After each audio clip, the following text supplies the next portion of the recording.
이 시간에 백향목 궁에 거할 때라는 제목으로 말씀을 나누도록 하겠습니다. 다윗에게는 한 가지 마음의 소원이 있었습니다. 품습니다. 그것은 하나님께서 거주할 집을 만들어 드리는 것이죠. 사실 하나님의 집, 그 언약궤는 하나님의 임재를 상징합니다. 근데 다윗은 이런 하나님의 임재를 상징하는 언약궤가 매우 누추한 곳에 있다고 말하고 있습니다. 언약궤는 언제나 항상 이 휘장, 이 청막에 있었죠. 사실 이 이스라엘 백성들이 처음 휘장이 있었을 때는 이제 애굽에서 출애굽해서 광야에 있을 때도 이 휘장, 이 천막 안에 있었잖아요. 근데 그때 당시 사람들은 여호와의 언약궤가 누추한 곳에 있다고 생각하지는 않았습니다. 왜냐하면요, 자신들이 거주하고 있는 집도 텐트고 하나님이 거주하고 있는 집도 텐트고, 그러니까 별 비교 대상이 안 되죠. 우리도 여기 사는데 주님도 거기 살고, 그러니까 별다른 주님이 왜 어떻게 이런 곳에 있느냐라는 의구심을 들 수 있는 사람이 없었습니다. 그러나 여호수아를 통해 가나안 땅을 정복하고 다윗이라는 위대한 인물을 통해 예루살렘 성이 건축되고 다윗 성이 건축되고 나서는 다른 거예요. 여호와의 언약궤가 있었던 휘장은 광야나 예전이나 지금도 똑같은 그 모습인데, 이스라엘 백성들 입장에서는, 다윗 입장에서는 전혀 다른, 너무나도 차이나는 삶의 환경 속에 있다는 것입니다. 다윗 자신은 너무나도 좋은 곳에 있는 반면에 여호와의 보좌를 상징하는 그 언약궤는 이 휘장, 그 천막에 있다는 것입니다. 그 마음에 송구스러운 마음을 품게 됩니다. 그래서 그런 다윗의 마음속에 하나님의 집을 지어야겠다라는 마음을 먹게 되죠. 마음의 소원을 가집니다. 우리도 사실 가끔 이렇게 살다 보면 마음의 소원을 품잖아요. 내가 이 사람을 좀 어떻게 하겠다? 좀 도와줘야겠다. 이것 좀 이렇게 해결을 해줘야겠다. 그런 좋은 마음을 품잖아요. 근데 중요한 거는 하나님께서 이런 다윗의 마음에 가졌던 소원을 허락하시나요? 거부하시나요? 거부하십니다. 이를 거절하세요. 그 이유는 하나님에게는 집이 필요했을까요? 필요하지 않기 때문입니다. 하나님은 결코 집이 필요하신 분이 아니에요. 왜냐하면요, 하나님은 자유로우신 분이세요. 하나님은 내가 여기에 거하고 싶으면 거하고, 내가 떠나겠다 싶으면 떠날 수 있는 매우 자유로우신 분이 하나님이십니다. 하나님은 광야에 있을 때도 또는 이동할 때도 언제든지 하나님을 찾는 자들에게 그가 어디에 있든지 상관없이 함께 하시는 분이 하나님이십니다. 때로는 포로로 끌려가도 하나님은 거기서 이스라엘 백성 찾으면 그곳에 가 계시고, 때로는 여기서 하나님 함께 해주세요 하면은 또 하나님은 함께 하시고, 하나님은 자유로우신 분이시기 때문에 하나님에게는 집이 필요가 없습니다. 사실 이 말은 참 우리에게도 은혜가 됩니다. 왜냐하면요, 제가 그 군대를 갔는데 이등병 때 교회를 몇 번 가지를 못했습니다. 왜냐하면 그 선임들이 교회를 안 보내줬어요. 예수를 믿는다는 이유 하나만으로 막 핍박하고, 너 왜 교회 가냐? 너 일해라. 그래서 제가 신학생이었는데, 그때는. 근데 군대 가서는 어느 누구도 저를 교회로 보내주지 않았습니다. 근데 교회에 가야 우리가 기도할 수 있고 또 하나님을 만날 수 있잖아요. 근데 주일마다 교회를 가지 못하니 저의 신앙이 어떻게 될까요? 나락으로 떨어질까요? 그래서 제가 어떻게 했냐면은, 보이십니까? 이게 제가 그 군생활 1년 10개월인가요? 647일 동안 갖고 있었던 성경책. 근데 이 성경책에 보시면은, 제가 여기 딱 첫 장 넘기면은 기도의 제목이 있어요. 기도 제목이. 조금 짧게. 저를 통해 소대 분위기가 도와지게 해주세요. 하나님, 뭐였죠? 인간관계 잘할 수 있게 해주세요. 한 번 실수한 거 또 실수하지 않게 해주세요. 제가 이 기도의 제목 써가지고 언제 기도했냐면요, 동기한테 아침에 내가 잠깐 화장실을 좀 갔다 올게.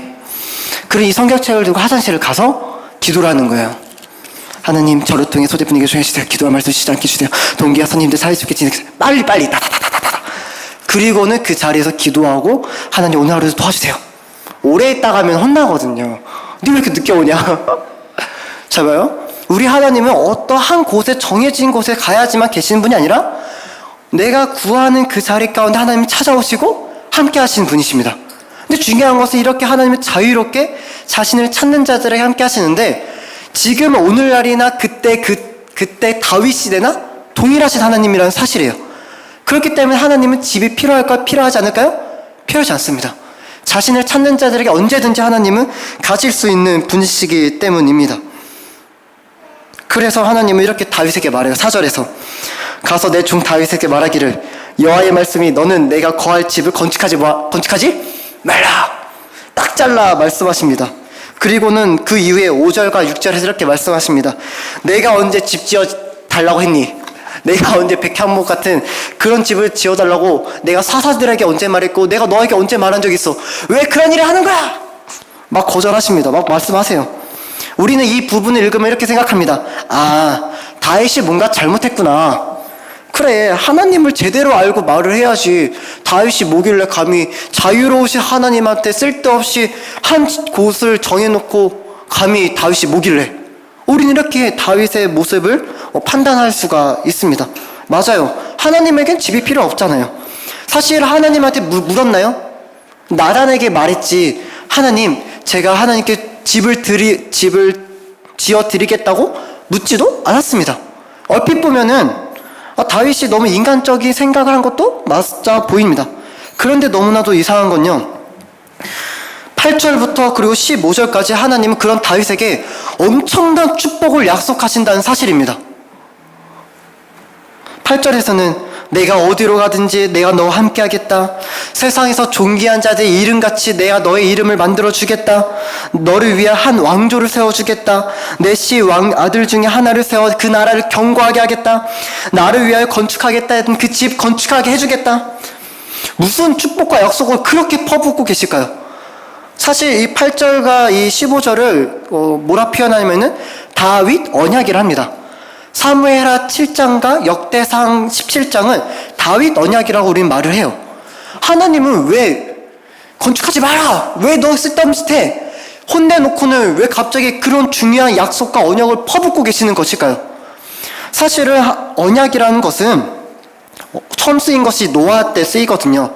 창세기 9장에서 노아 언약이라는 것이 등장하는데, 그때는 노아가 하나님 뜻대로 방주도 짓고 또 살아남고 나와가지고 번제도 드리고 나서 그때야 비로소 하나님은 노아와 언약을 맺으셨어요.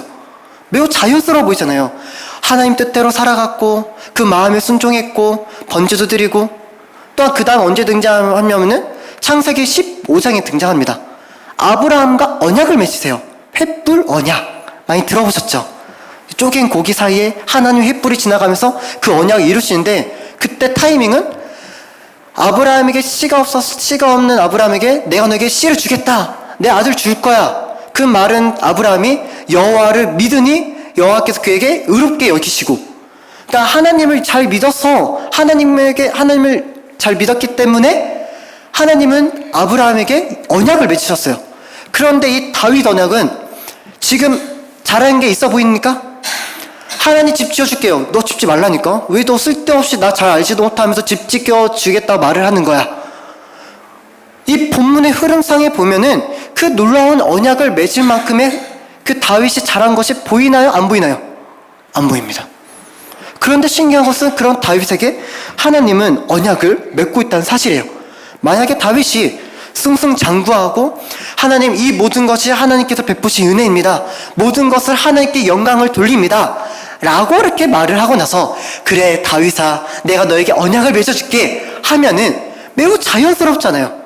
하지만 우리가 본문의 말씀을 천천히 읽어보면은 전혀 자연스럽지가 않습니다. 도대체 왜 하나님은 그런 다윗에게 언약을 맺고 있는 것일까요? 그것은 하나님께서 거절하신 것은 집을 거절하신 것이지, 하나님께 집을 드리고 싶어하는 다윗의 이 마음은 거절했을까요? 받았을까요? 받았다는 사실입니다. 집은 거절했지만 그 다윗이 품고 있었던 그 마음은 하나님은 받으셨어요. 사실 인간은 누군가가 나한테 한 행동을 보고 그 사람과 그 행동과 마음을 동일시합니다. 행동과 마음을 같게 여겨요. 이렇게 표현할 수 있을 것 같아요. 여자친구한테 여자친구를 향한 사랑하는 마음이 있어요. 마음이 있어요. 사랑해요. 근데 중요한 건 만나러 가질 않아요.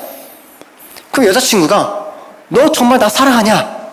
맞아. 나 너 사랑한다. 근데 왜 넌 나 만나러 오지 않느냐? 그럼 여자친구가 그 사랑하는 마음을 느낄 수 있어요? 느낍니까?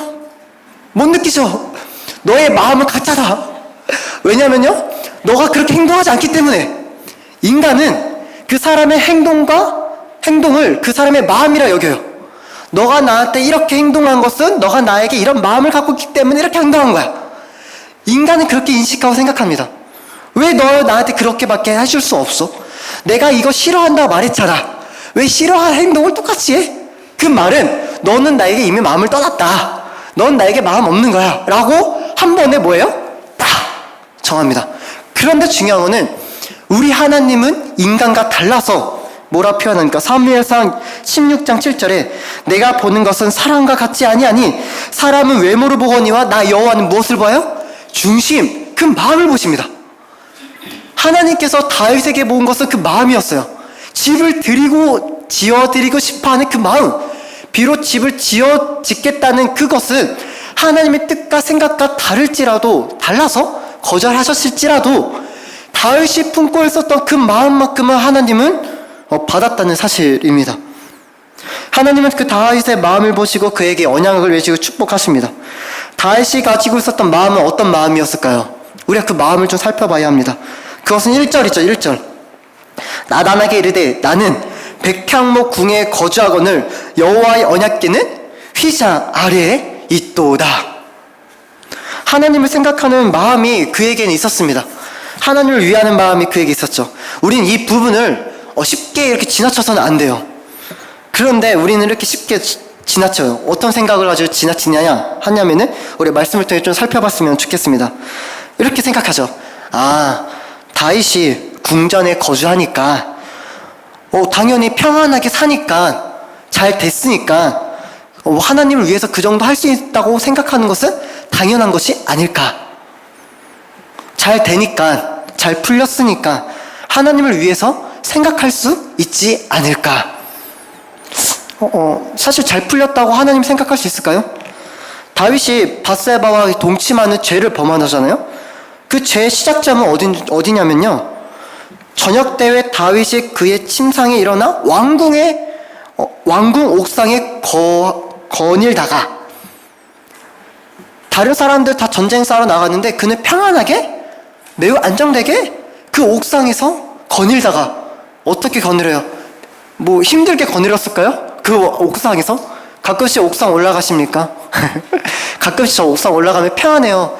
이렇게 동탄을 쭉 보면은 평안합니다.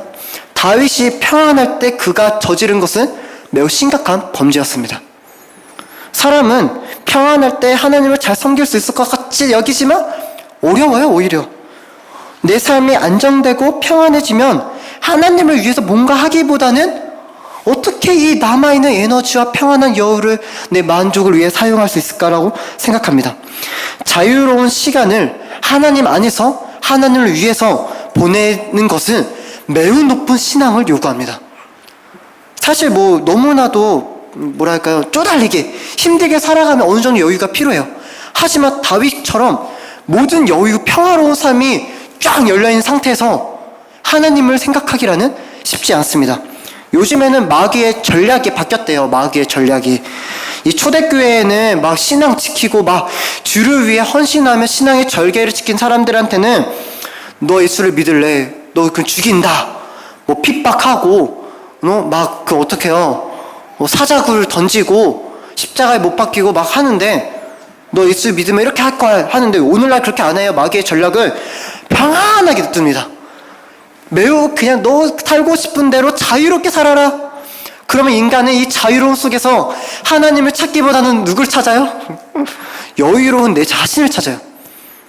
그렇다면 다윗과 우리의 인간의 마음은 또 차이가 있을까요? 다윗이라고 다를까요? 다윗 똑같이 죄 짓고 살아가는데 다윗은 이 평안한 그 여유로운 시간 속에서 하나님을 생각했다는 것이 차이입니다. 그런데 다윗은 그렇게 안정된 그 삶 속에서도 하나님을 위하는 마음이 있었어요. 하나님을 생각하는 마음이 있었다는 것입니다. 사실 우리는 어떻게 하면 하나님으로부터 더 좋은 것을 받을까라는 게 더 크잖아요. 내가 축복을 받아도 어떻게 하면 더 큰 축복, 더 좋은, 더 나은 삶을 내가 하나님으로부터 받고 누릴 수 있지 않을까? 다윗도 그런 마음을 가진 것일까요? 사람의 욕심은 끝이 없습니다. 끝이 없어요. 이것을 가지면 저것을 갖고 싶고, 이것을 얻게 되면 또 더 큰 것을 얻고 싶어 하고. 하지만 다윗은 그런 축복하는 마음을 가지고 하나님께 말하지 않았습니다. 다윗은 내가 이렇게 하나님께 집을 지어드리겠다고 말을 하면은 하나님은 8절부터 15절까지 있은 그 놀라운 언약을 내게 주시겠지라는 인간의 그 빠른 계획을 가지고 하나님께 말한 것이 결코 아니에요. 그것을 어떻게 알 수 있냐면요, 15절까지의 이야기를 듣고 나서 16절부터 다윗의 기도가 등장하는데 이렇게 말해요. 하나님, 내가 무엇이간데 주님 내게 이런 약속을 하십니까? 전혀 예상하지 못했던 그 하나님의 은혜와 약속을 받았기에 그 놀라워합니다. 만약에 그가 조금이라도 예상했더라면은, 그렇죠 주님, 저는 그렇게 받을 만한 자격이 있습니다. 역시 내가 이런 마음을 갖고 있으니까 하나님은 내게 이런 축복을 하신 것일 거야. 그렇게 하지 않아요. 그들은 예상하지 못한 하나님의 놀라운 은혜에 감격하고 감사합니다. 우리는 너무나도 기복주의 신앙에 젖어 있어서 다윗 같은 그런 마음을 품기란 쉽지가 않습니다. 내가 선을 행하더라도 하나님은 내가 이렇게 선을 행하면 하나님 내게 이런 축복을 주시겠지라는 생각이 너무나도 자연스럽게 빠르게 올라와요. 사실 제가 그 차를 바꿨습니다. 차를. 성도님들, 제 차 전에서 차가 똥차였잖아요. 똥차. 전설의 똥차. 근데 이번에 차 이름을 바꿨습니다. 슈퍼 똥차. 왜 슈퍼 똥차냐? 제가 차가 생겼는데 그 차의 그 키로수가 들어보셨을지 모르겠네요. 31만 7천 킬로미터.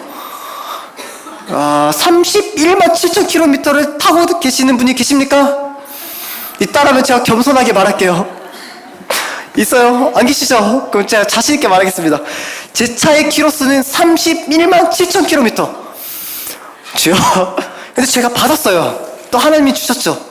제가 하나님이 주셨기에 제가 감사하는 마음으로 주여 감사합니다. 그런데 불현듯 이 마음 가운데 어떤 마음이 들어올까요? 전설의 똥차도 주셨던 하나님, 이번 슈퍼 똥차를 주셨군요. 그런 하나님은 다음에 또 어떤? 인간의 마음이 그래요.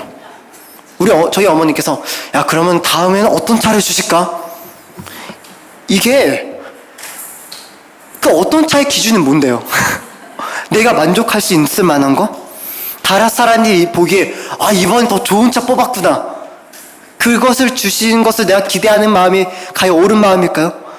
인간 안에 있는 이 기복주의 신앙은 너무나도 자연스럽게, 너무나도 빠르게 올라옵니다. 내가 생각하지 못할 찰나에도 갑자기 내 마음속에 불현듯 내 생각과 내 마음을 다스려요. 더 좋은 거 주실 거야. 더 좋은 거, 더 넓은 거, 더 튼튼한 거, 더 아름다운 거. 다윗이 그런 마음 가지고 하나님께 그 마음을 품었던 것일까요? 하나님, 내가 이 마음 가지고 주께 집을 지어드리며, 하나님 앞으로 나의 집은 백향목이 아닌 금으로 지어주세요. 더 귀하고 아름다운 것으로.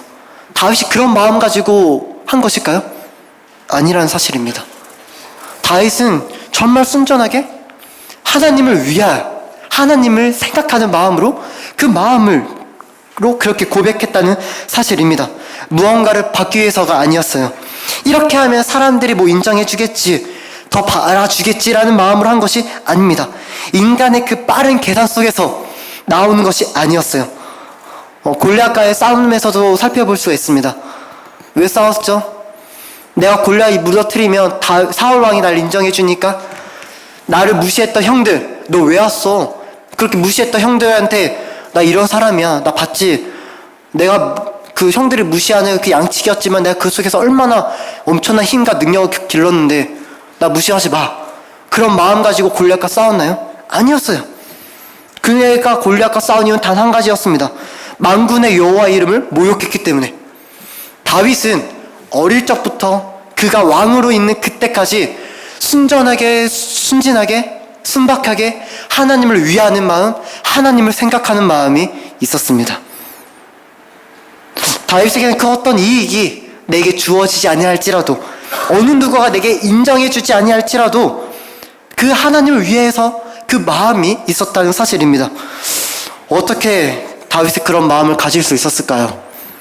말씀을 보면서 너무나도 부러웠습니다. 그 어떤 이득도 더 큰 것도 바라지 않는, 정말 순진하게 그 하나님만을 바라고 하나님만을 생각하고 하나님만을 위하는 그 다윗의 그 마음이 너무나도 부러웠습니다. 부럽지 않아요? 사실 우리가 얼마만큼 그 마음을 가지고 있는지 돌아보게 됩니다. 어느 순간부터 우리의 마음은 하나님을 위한다 하지만 그 속에서 내 계획이 너무나도 뻔해요. 내 생각을 펼칩니다. 그 계획은 모두 하나님을 위한 것이라 말하지만은 잘 따져보면 결국 나를 위한 것이 너무나도 많습니다. 하나님을 위한 것도 있죠. 반반. 이것도 하나님 이 정도 하면 하나님도 기뻐하실 거죠? 나도 좀 기쁨 되고 어느 정도 우리 센쌤이 될 것 같네요. 어떻게 해야 할까요? 어떻게 하면 이런 다윗과 같은 마음을 우리가 가질 수 있는 것일까요? 그것은 바로 오늘 1절 말씀에 기록되어 있는 말씀, 나는 백향목 궁에 거주하거늘 여호와의 언약궤는 휘장 아래에 있도다. 기왕서는 이 말씀을 읽으면 좀 이상한 점이 하나 있습니다. 이상한 점 무엇일까요? 여호와의 언약궤는 휘장 아래에 있는 것이 맞을까요? 휘장 안에 있는 것이 맞을까요? 여호와의 언약궤가 휘장 천막 아래에 있을까요? 천막 안에 있을까요? 안에. 출애굽기 26장 33절에 그 휘장을 갈고리 아래에 갈고리에 있죠? 그 갈고리 아래에 늘어뜨린 후에 증거계 언약궤를 말합니다. 그 증거궤를 휘장 안에 들여 놓으라.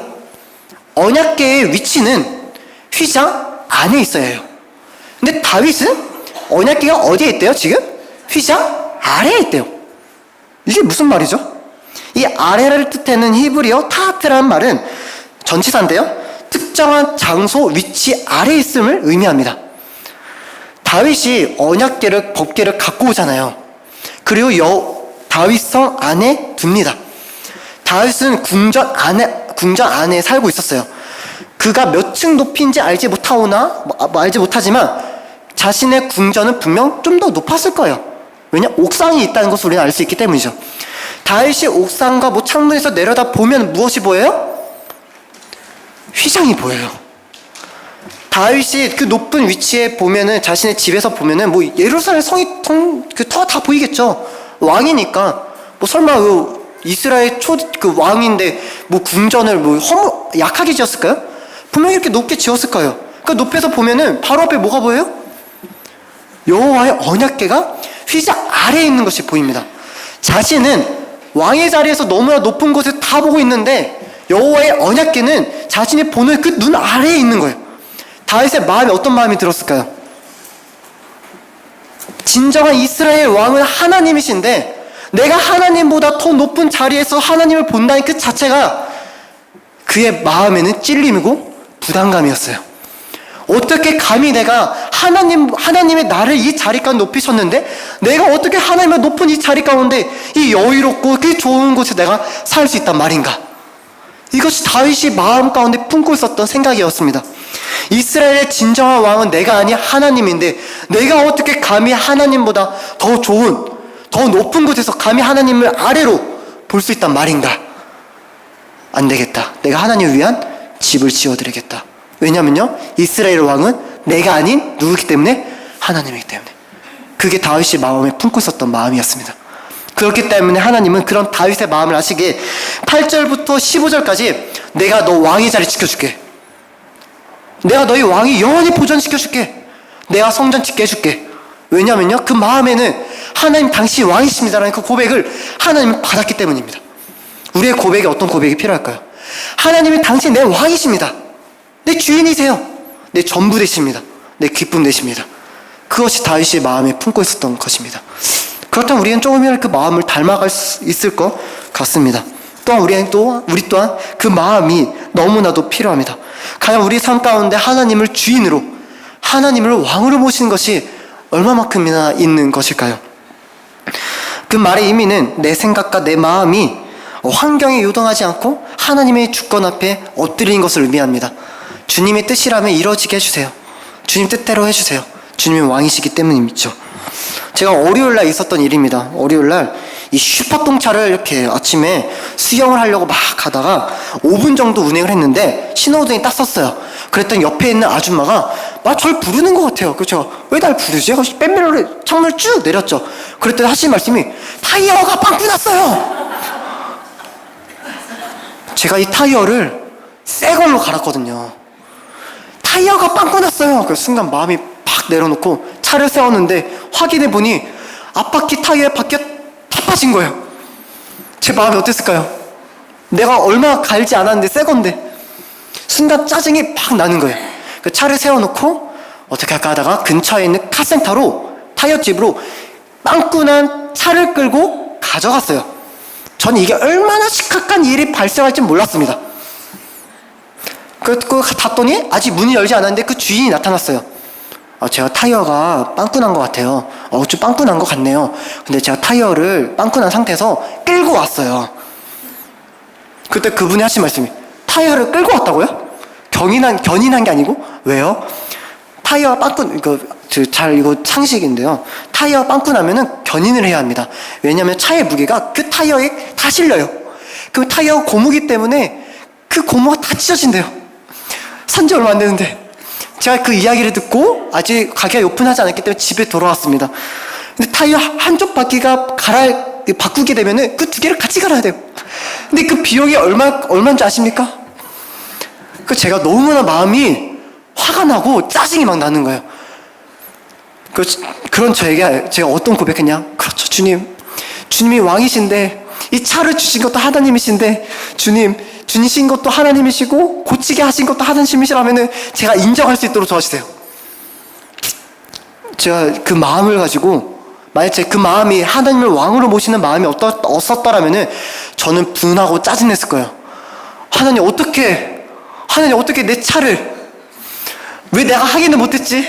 내 운행 전에 확인도 못하고 난 정말 바보야. 쓰러서 자괴감 들고.